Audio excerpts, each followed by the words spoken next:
What's up, Bulldogs, and welcome to this week's episode of E-News. I'm your host, Anthony Brock, and today we're going to be talking about the Winter Olympics in Sochi, Russia. No, we're not going to be talking about the medal counts. Instead, we're going to be talking about how much it costs Russia to host the Winter Olympics this year.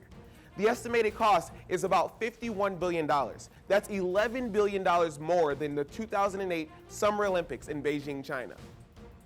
When Russia was voted to host the Winter Olympics back in 2007, they had plans of turning Sochi into a world-class resort.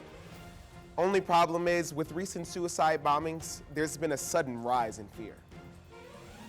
Now let's head down the road of cinematic adventure. First up, we have Pompeii, set back in the times of the Romans and the gladiators. A young slave turned gladiator battles to stay alive as Mount Vesuvius erupts.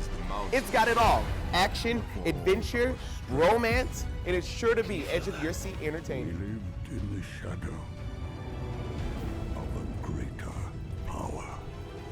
Next up, we have 3 Days to Kill, starring Kevin Costner as the recently retired Secret Service agent Ethan Renner. In the movie, he becomes ill, and the only possible way to find a cure is by taking an experimental drug. However, this doesn't come without a catch. He must finish one last mission for the Secret Service. Be sure to check out both of these movies at your local theater this weekend. That's all the time we have for now on this week's E-News. I'm your host, Anthony Brock, and keep barking, Bulldogs.